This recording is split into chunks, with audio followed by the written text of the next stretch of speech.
What's up, everybody? It's your boy over here for another reaction. How you doing? How you doing? So today we'll be checking out a video from the Boss channel called "The Rise and Fall of Goosebumps." Which, okay, listen.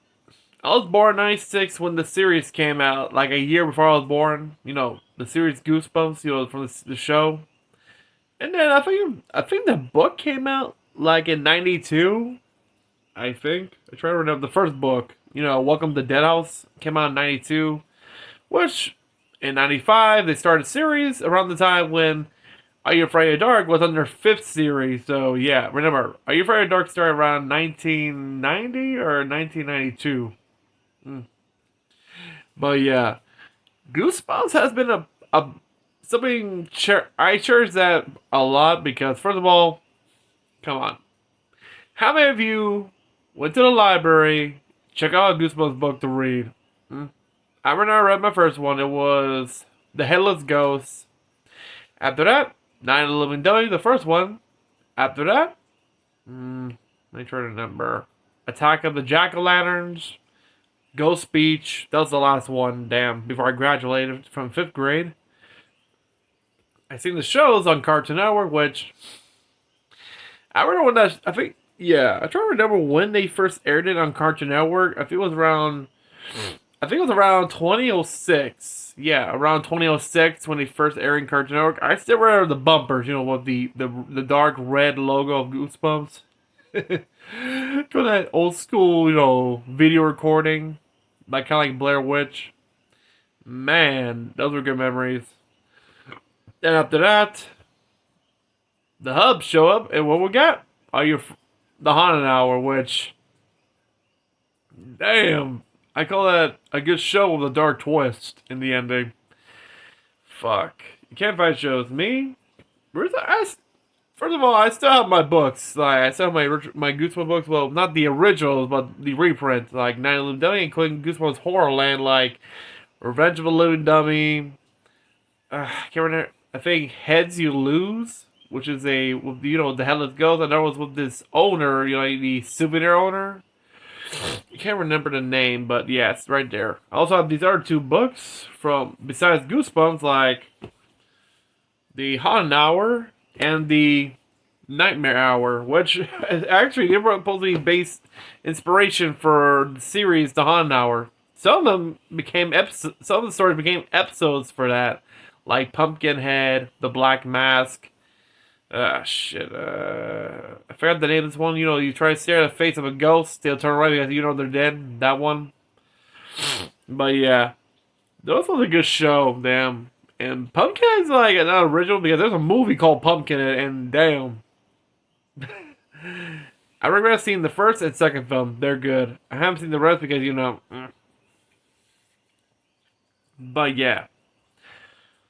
It's a pity that the show never continued because they only had 4 seasons from 1995 until 1998, which, from a whole lot of stories that R.L. Stein wrote for Goosebumps, like from the, and there's a lot that haven't been adapted, and some are interesting ones that should have been adapted, but maybe because of course, it has to do with Scholastic being, I don't know, her being greedy, which caused the, you know, the cancellation of the series, which, damn. Yeah, at least we got two movies thanks to Sony. The first and second film, which they're both good. I remember about trying to do a Are You Afraid of the Dark, but they canceled that. So, damn, that's strange. Why? I don't know why. I don't know. But let's check out what happened here. This is Rise and Fall of Goosebumps. Before we begin, did you subscribe? Hit the bell. If so, you know the drill. Let's go. If you were a kid in the 90s, then chances are you remember Fuck, Goosebumps. yeah. It was the most popular kids' Oh, book series of that decade. And if you went to any Scholastic book fair, you were bound to see yep. not just Goosebump books, but also tons of other merchandise. Yeah. Everything from pencils to boxer shorts. The But by fuck? the early 2000s, Goosebumps seemed to have vanished, and although there have been several attempts to revive the franchise, the including series. a recent series on Okay. For all the whiners saying, "Oh my god, it's bad," it wasn't even that bad. I kind of enjoyed it because, first of all, it's not like a continuation of the first one. Where you know what happened to the group, the high school students. was the main villain Slappy.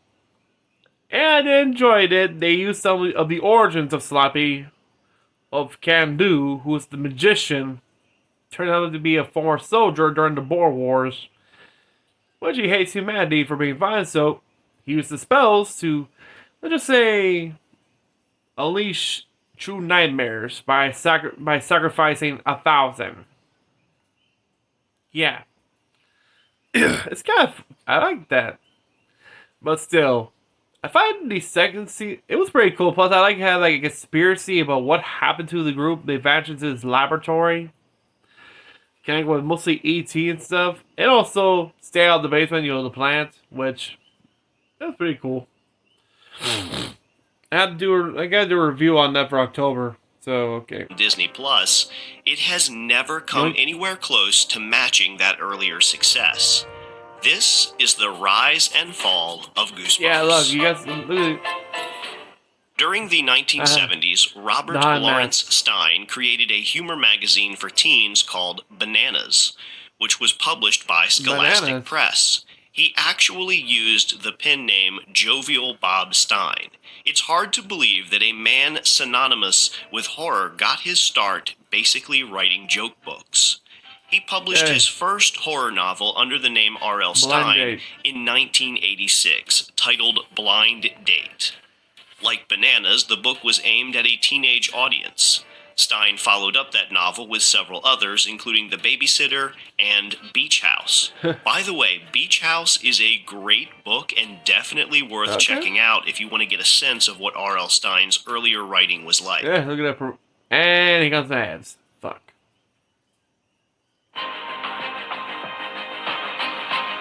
Stop using AI. You're cringe. La innovación que tu negocio necesita te la ofrece T-Mobile for Business, el líder para negocios en Puerto Rico. Now shut up. Worth checking out if you want to get a sense of what R.L. Stein's earlier writing was like. Eventually, he created his own publishing company, Parachute Press, and launched the Fear Street series in 1989. Oh, yeah. The horror series was aimed at teenagers and set in the town of Shadyside. Like the Goosebumps books that would follow just a few years later, Fear Street featured plenty of supernatural elements. The series went on to sell a combined total of 80 million copies, making Stein an established and well-known children's author. Elements from these books were eventually adapted into a series of Netflix original films. Strangely enough, at the same time Stein was working on Fear Street, he also created the Nickelodeon television series Eureka Castle, a kids' show featuring puppets that ran for 3 seasons. I was really young when it aired, so I don't have memories of watching it, but many of the people that worked on Eureka Castle would go on to work on another Nickelodeon show, Gullah Gullah Island, which I definitely remember watching with my sister years ago.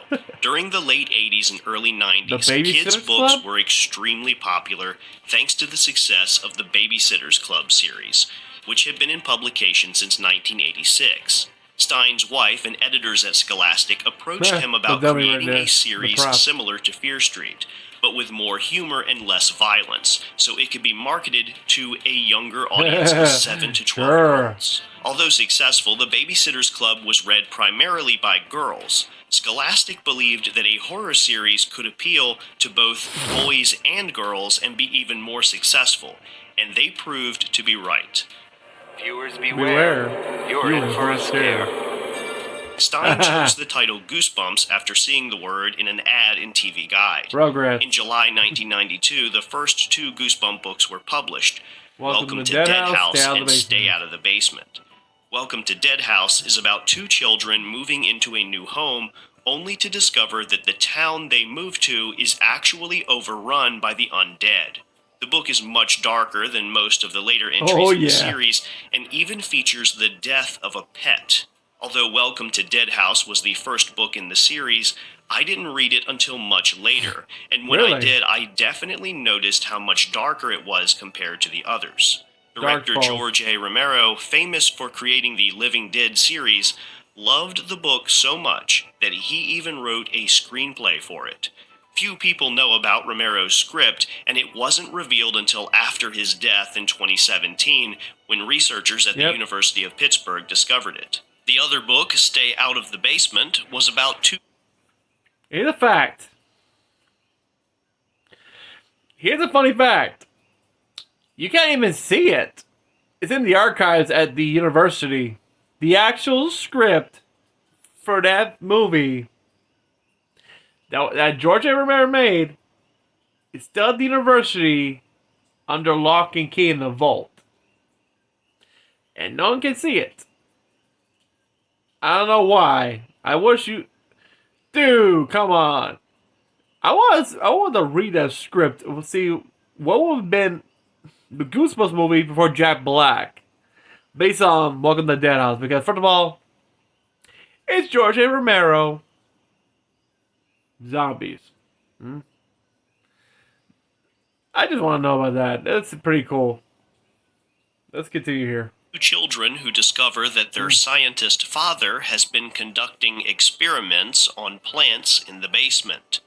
It's revealed that the plants have started to take on human form, and one of them is copying their father. Dad, yeah. The children destroy the plant copy, and everything appears to be back to normal until the very end, when a plant outside starts talking, claiming that it's actually their real father. I'm your father. I'm your real father. Oh, I'm your father. R.L. Stine often added plot twists like that at the end of his books. Here's a funny fact. To be honest, I hated that as a kid. Here's a funny fact. There are actually 2 cover arts for Stay Out of the Basement because I think the one we know, I think it was the hand was done by Tim Jacobus, or was it the other one? Because there's 2 ones. The one was the plant hand. The other is the full body, which is the sign that's covered in vines and that. I don't know which one's the Tim. I think it's the Jim Jacobus is the whole body, while the hand's from somebody else. So yeah, there's 2. Actually, ain't the first time, because there's another Goosebumps book that had a different cover as well. I think it was Be Careful What You Wish For. Because I thought stories should have a solid, straightforward ending. But my friends always loved them, and as I've gotten older, I've grown to appreciate them a lot more. A third book, Monster Blood, was released a couple of months later, followed by Say Cheese and Die in November 1992. Fun fact. Anybody who knows about Jim Jacobus, when you look at the shoes, he's insane for Converse shoes. Like, literally. Every time you see a character, a pair of shoes, Converse. Every time. Typical style of the 90s. It would be the tile floors kind of like checkered, or the shoes. You can't get away from that. And the fact, Monster Blood is the only one in the series. I think it has like 4 or 5 books. So yeah. I'll rank, and I'm talking about the original run of the series, not the newer ones that came out like in the 2000s and that. I'm talking about the original run in the 90s, like the first series to the second series. Monster Blood is the only book series monster that has like 3 or 4 books. Besides Night of the Living Dummy, which only has like 3, and then until he gets, 4th or 5th, well, kind of it's from the Goosebumps 2000, like Bride of the Living Dummy and Slappy's Nightmare, which Bride of the Living Dummy is the only one of the Goosebumps 2000 series to become an episode.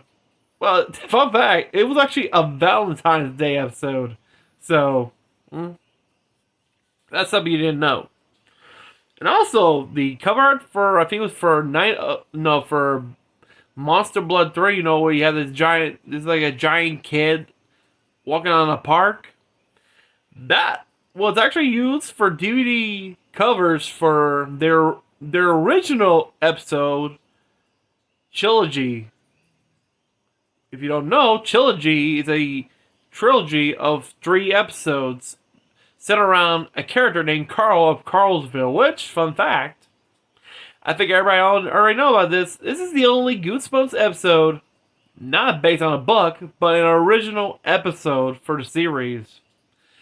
I don't know who wrote it. Maybe R. Stine wrote it himself, which, imagine that become a book. I imagine it would be way darker because, first of all, you were based on You open it to looks like an eerie town until you realize it's a fucking model.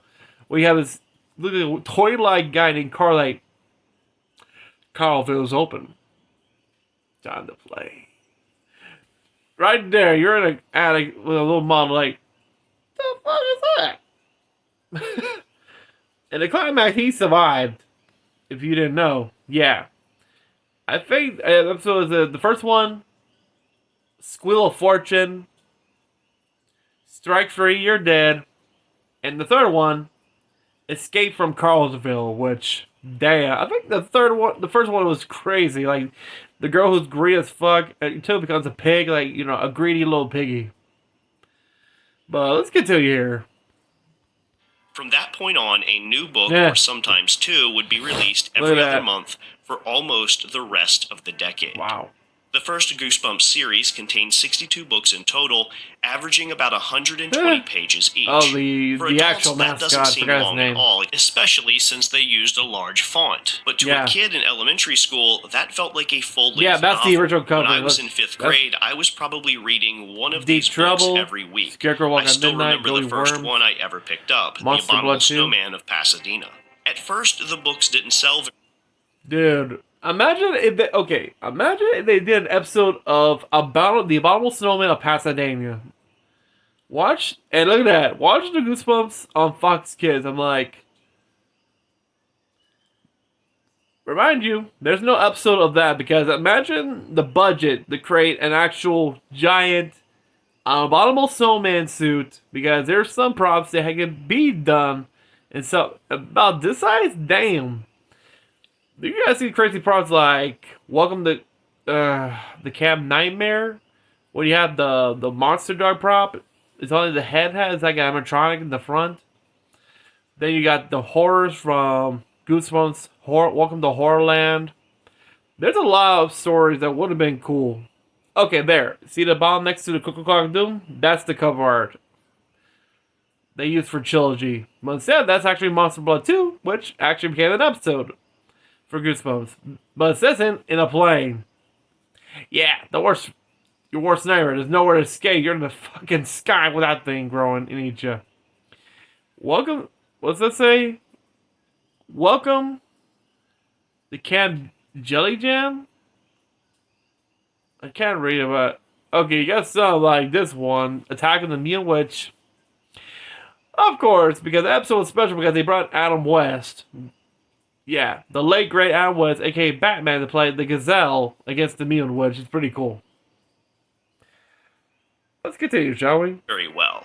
But when the school year started, Scholastic began promoting them through book fairs, and that changed everything. Once or twice a year, schools would set up a mini bookstore in their libraries or auditoriums. Students could buy books and other goodies with a portion of sales going back to the school, usually to help purchase books for the library. Some schools that didn't host book fairs handed out order forms where students could purchase books to be shipped directly to the school. Their presence at these book fairs helped generate buzz around schools and led to a surge in popularity nationwide.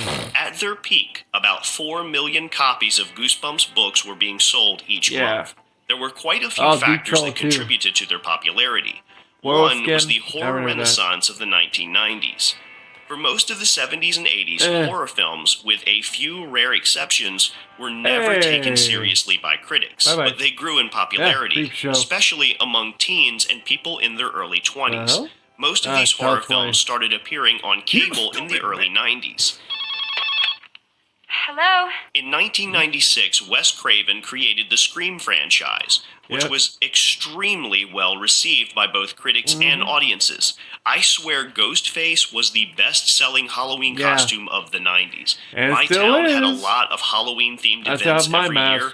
I would see at least half a dozen kids in that costume every year. The Simpsons also introduced the Treehouse of Horror episodes, annual Halloween specials that quickly became event television. Horror writer Stephen King also reached a new peak in popularity after his books It and The Stand were adapted for television. The Goosebumps books allowed younger kids to experience the same thrills their older siblings and parents were enjoying at the time, but in a more age-appropriate way. And you got the born ads. Screw you.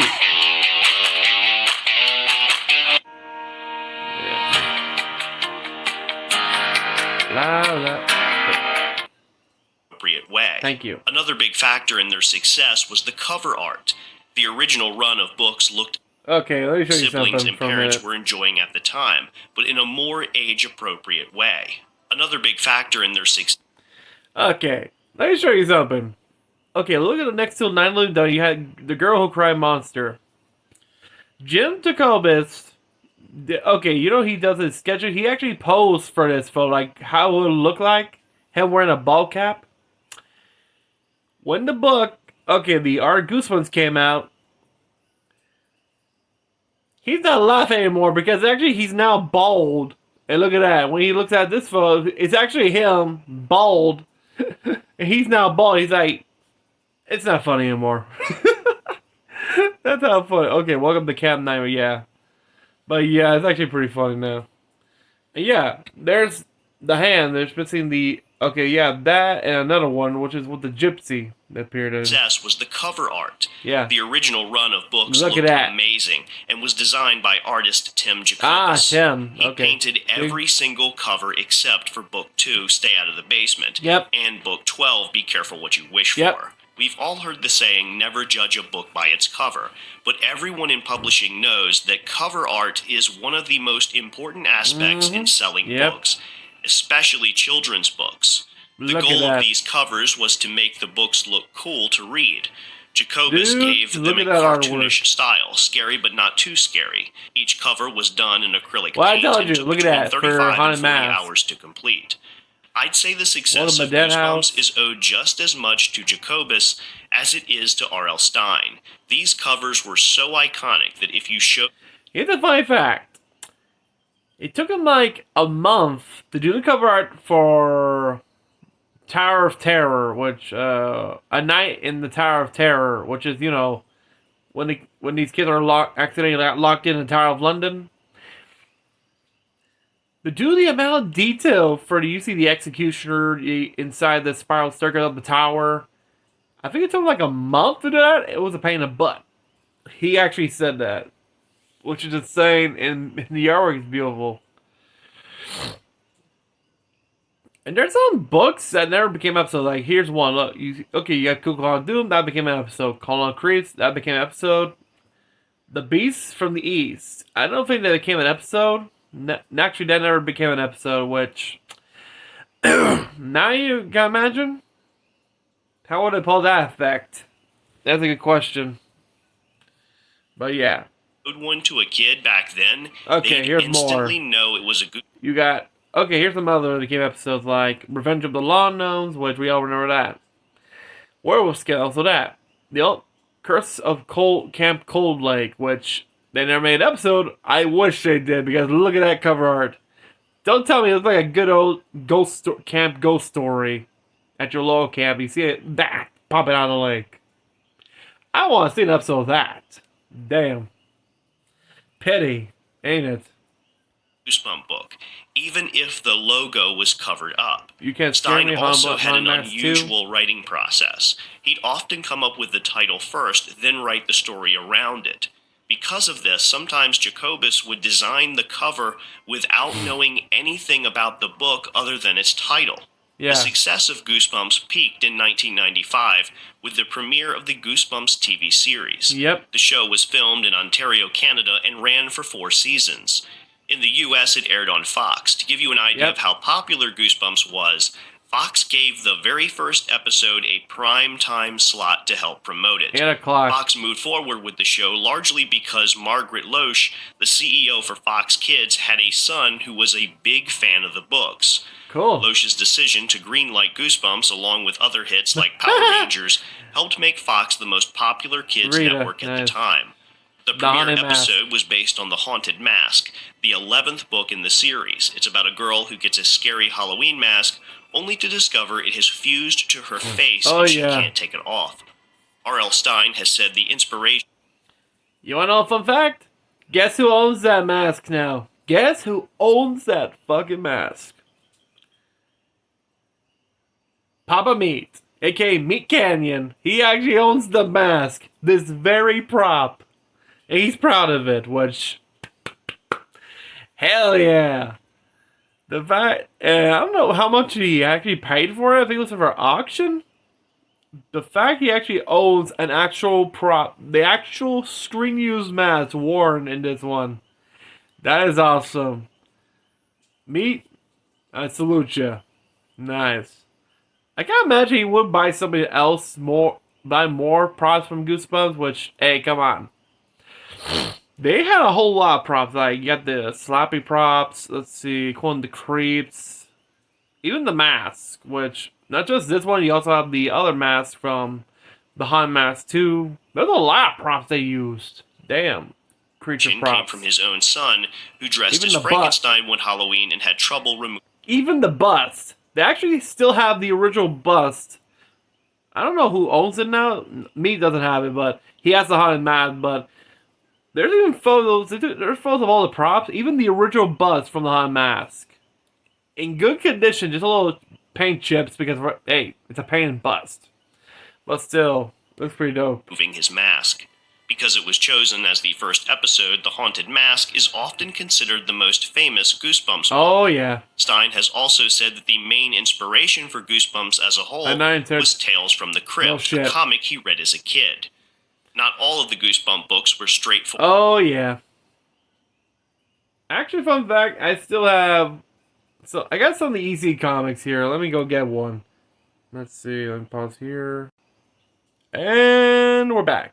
Like I said, he actually did like a foreword for the EC archives of Vault of Horror Volume 1, which is right here. You can see it's, well, it's actually reversed. So yeah, if you flip it, it actually says R.L. Stein. Which, yeah, this is actually Volume 1 of Vault of Horror, which has issues 12 to 17, which is pretty cool.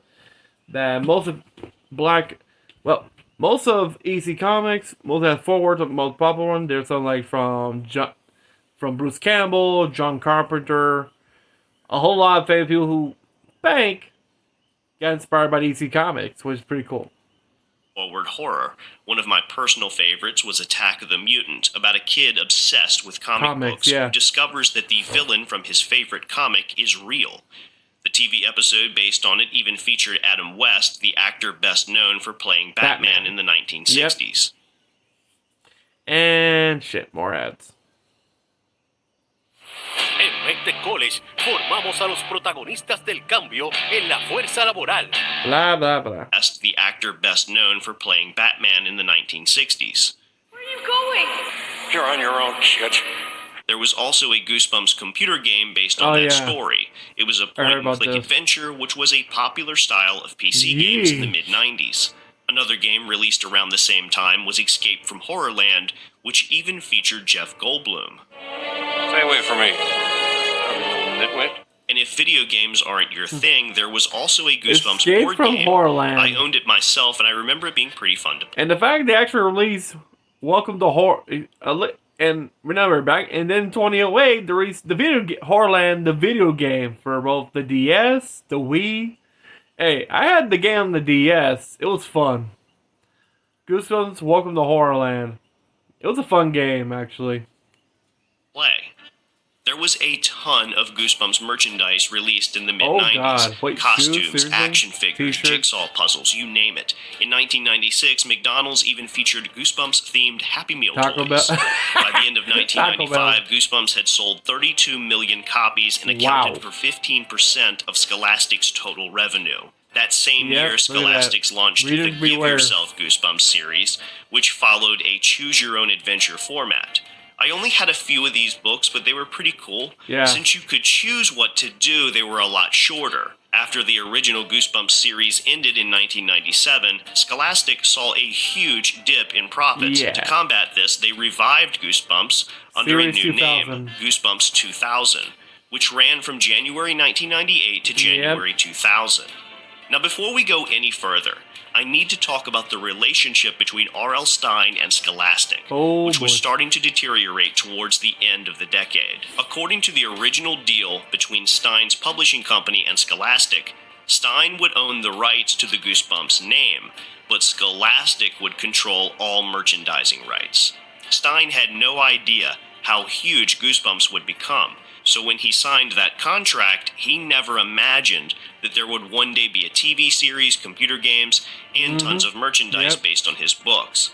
Under that contract, Stein wasn't making much of anything from all of it. Eventually, the two parties worked out a deal that gave Stein a higher percentage of merchandise sales and allowed his company, Parachute Press, to help negotiate some of the deals. But disagreements between the two publishing companies led to several deals falling through. Eventually, Stein's company sued Scholastic for $36 million. Scholastic claimed they didn't owe Stein anything because many of the Goosebumps books were being written by ghostwriters instead of Stein himself. Their contract had stipulated that R.L. Stein would be the primary author of all the books. Scholastic claimed that after writing the first 16 Goosebumps titles, Stein had trouble keeping up, so he hired ghostwriters. Allegedly, he would give them short outlines of each story, and the ghostwriters fleshed them out from there. Scholastic even argued that hiring ghostwriters damaged the brand since the ghostwriters couldn't fully capture Stein's unique style. I read just about every one of the original Goosebumps books, and I don't remember noticing any change in style, but then again, I was in elementary school at the time. Writing almost 24 books a year is a massive workload, especially since as the series grew in popularity, Stein was also busy promoting it. It makes sense that he might have turned to ghostwriters. The authors of Animorphs, another popular Scholastic series, openly used ghostwriters, and those extra writers were even thanked on the dedication pages. R.L. Stein always denied using ghostwriters, but during the lawsuit with Scholastic, he was forced to admit that beginning with book 17, he did in fact use assistants. He claimed that they only helped him a little, and that he remained the primary creative force. While this lawsuit was going on, Fox canceled the Goosebumps TV series and began airing reruns on Freeform, which was known as Fox Family at the time. Scholastic then sued Fox, claiming they didn't have the right to air the show on Fox Family, and demanded $2.7 million. After the Goosebumps 2000 series wrapped up, Stein signed with Scholastic's rival HarperCollins to publish two new series, The Nightmare Room and Goosebumps Gold. The Nightmare Room didn't last long, but it did get a pretty cool TV adaptation on Kids WB. Goosebumps Gold never got off the ground, likely due to ongoing lawsuits over the Goosebumps name. There was even a planned Goosebumps movie to be directed by Tim Burton, but it was canceled. That would have been awesome. Scholastic ended up losing their lawsuit against Stein. We would have had one with George A. Romero and Tim Burton. That would have been awesome. If it was Romero with Tim Burton style, I will wonder what book he'll choose, because damn, it will be live action, stop motion. Oh, stop motion might be pretty interesting for a Goosebumps story, huh? But hey. Having to pay him more than $9 million. They also lost their lawsuit against Fox. But those weren't the only controversies surrounding Goosebumps. Throughout the 90s, various parent groups campaigned across the country to have Goosebumps removed from schools. Their main complaint was that the horror themes were inappropriate for children. Despite their efforts, most school districts refused to pull the books from their libraries. In fact, most teachers and librarians loved Goosebumps because it got kids excited about reading, especially boys. The books have often been called gateway books because their length, short chapters. First of all, I love reading when I was a kid. I love horror as a kid. Reading is good, powered for more. And these parents think, oh my god, this is so disgusting. Look at all this horror. It's corrupting the children. Think of the children. Shut up. Jesus Christ. And this ain't the only one. This was mentioned in the documentary Scary Stories. The exact same shit. That these idiots thinking, oh my god, this is all inappropriate. Have you checked the references? They're based on actual folklore, which you can check out at your local university library or your public library about different cultures around the world, which is actually knowledge. I say you backwoods piece of shit. No, that. But remember, We live in a world full of idiots, so the more you know. Ah. Exactly. And cliffhangers hooked reluctant readers and gave them the confidence to move on to more challenging novels. And here comes an ad. Fuck. Ads. AI. Spooky. Hooked reluctant readers and gave them the confidence to move on to more challenging novels. I'm in my 30s now and I read about 70 to 80 books a year, which is probably way more than the average person, and I completely credit Goosebumps for getting me into reading in the first place. In fact, here's a funny fact. I actually went back to finish reading the series of, Skeleton Creek. If you don't remember this book series, I started reading this in middle school. I still have my original books that I got from middle school. And I'm finishing reading this, so yeah. I was kind of disappointed when I found out the fifth book, what was it called? Let's see. The Phantom Room was paperback, literally, just paperback. Well, the books 1 to 4 are hardcover, but I like the style of the book, look like a journal. Kind of like got that nostalgic feel, like you have. I used to have notebooks like this, like journals, so I almost finished reading this book, which, hey, I already finished reading the first two within a month or like in 3 months because one, I will read them in the bus. Like if you was during like a good weather, I'll be reading the book backwards. Like I'll be sitting, you sit in the front, I'll be sitting backwards. Well, the sun uses as like a light, so I actually enjoyed reading them. I actually read a lot more of horror stories, which got me more and more. I like reading, so good. I even have my original 3 of the Hunger Games, which the original 3 published ones when they first came out by my good book fair. Those books meant so much to me that I still have my entire collection. Damn. Another small but interesting controversy involved the book Slime Doesn't Pay. In 1994, Scholastic and AOL held an online contest where kids could suggest titles for a Goosebumps book. Say what? An 11-year-old from Illinois named Jimmy won after submitting the title Slime Doesn't Pay. But despite all the hype surrounding the contest, it was never turned into an actual Goosebumps book. 20 years later, R.L. Stine held a Reddit Ask Me Anything, and Jimmy's brother actually posted on it, asking why his brother's book was never released. Stine never answered the question.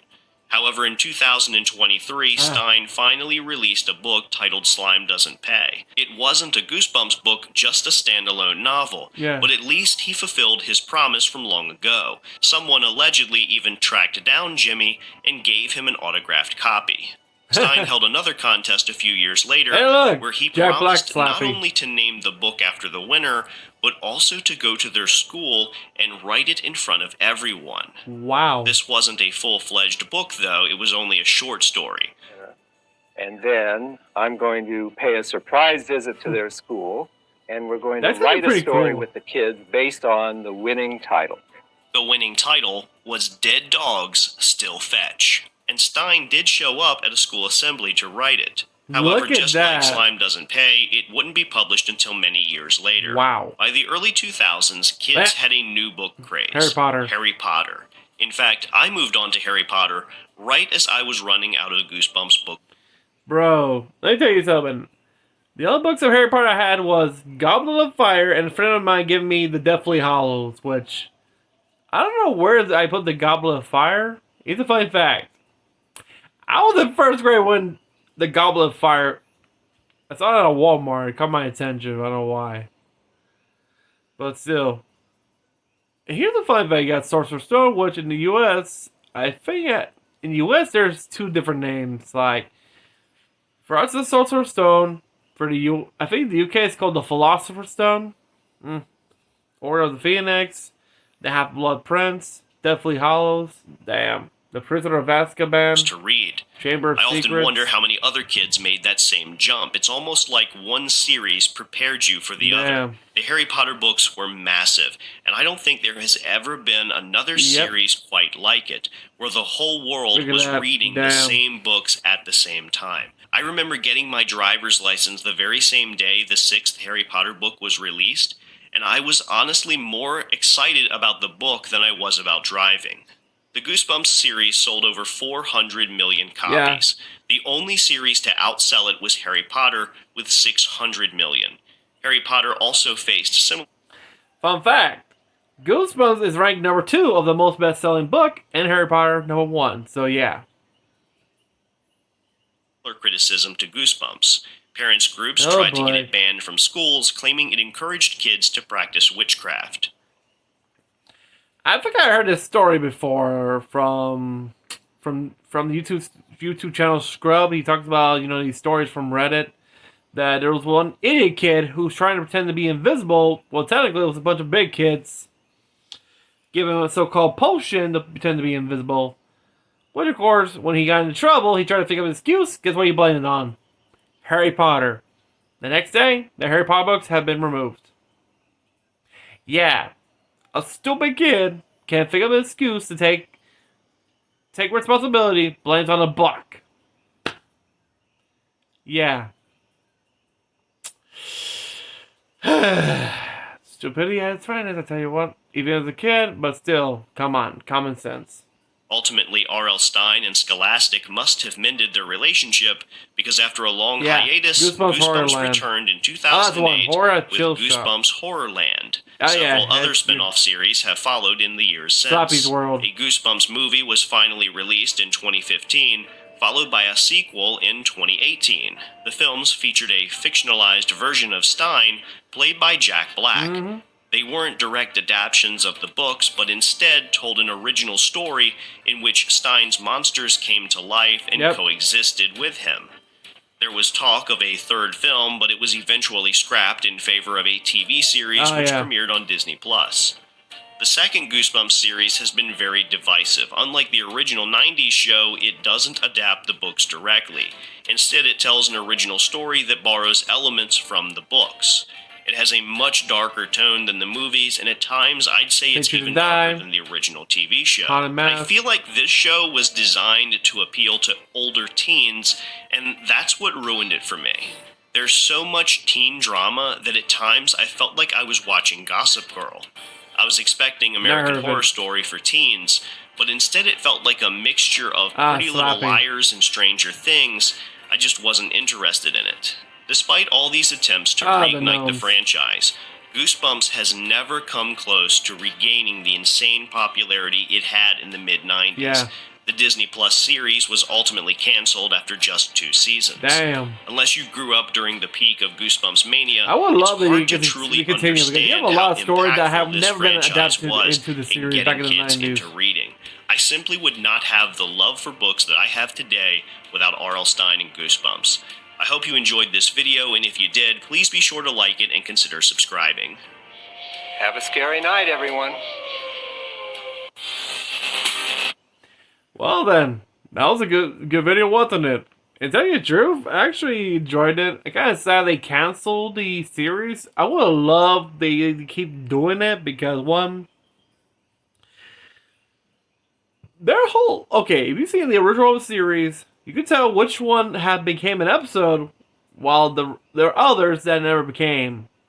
I would love to see if they did another series, but using the stories, other Goosebumps books, that never became a series. That would have been awesome, like a actual revival of the series, kind of like they did with Are You Afraid of the Dark back in the early, around 99 until 2000. That was the last of the actual series of Are You Afraid of the Dark, kind of like that. With Goosebumps twist. But yeah, I found the series pretty cool. I like both of them. I like the redesign of Slappy. He looks damn more creepier, and hey, of course he's supposed to be freakier. But this Slappy can kill you. No joke.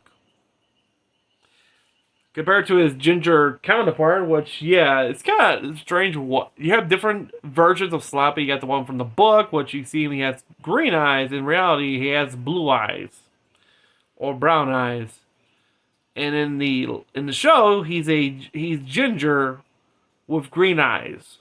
And in the movie, he's actually Jack Black, small form. Which there's a scene where they're in the funhouse. He has the split mirror with Jack Black's face and Slappy, the same face. So it's actually Jack Black as a dummy. And with the series from 2020 shit, I forgot. 2022, I believe. No, 2022, 2023, because that came out while I was finishing my master's degree while I was in university. So, damn, that design for the dummy looks pretty damn cool and creepy. I remember seeing the poster.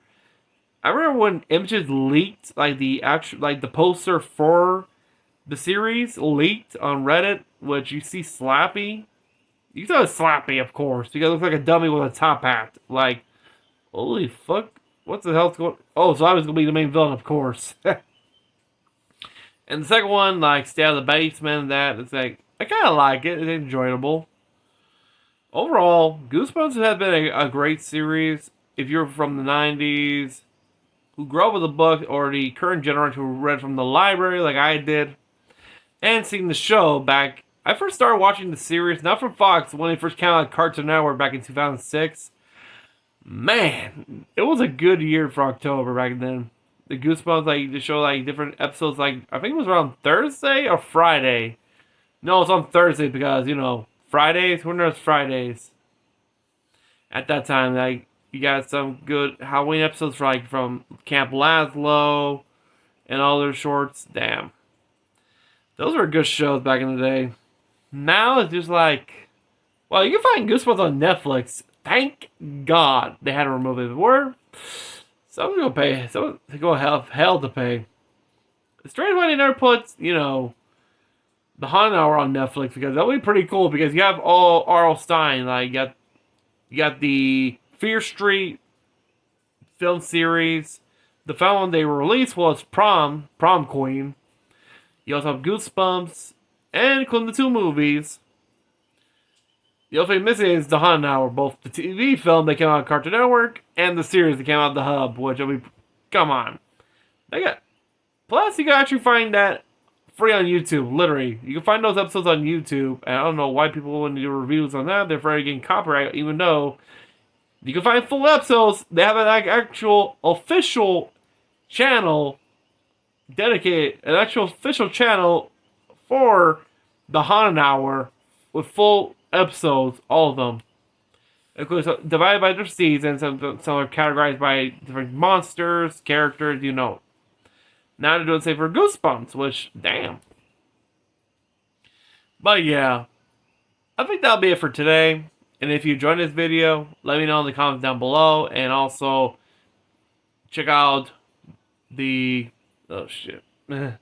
Sometimes you forget. Okay. The Boss channel. Subscribe. Also, I'll leave a link to the original video under the video below, so you can check out his content. And also, give a like to this video. It'll be pretty awesome. And until then, have a great day. Have a great night. Stay safe. Peace out. See ya.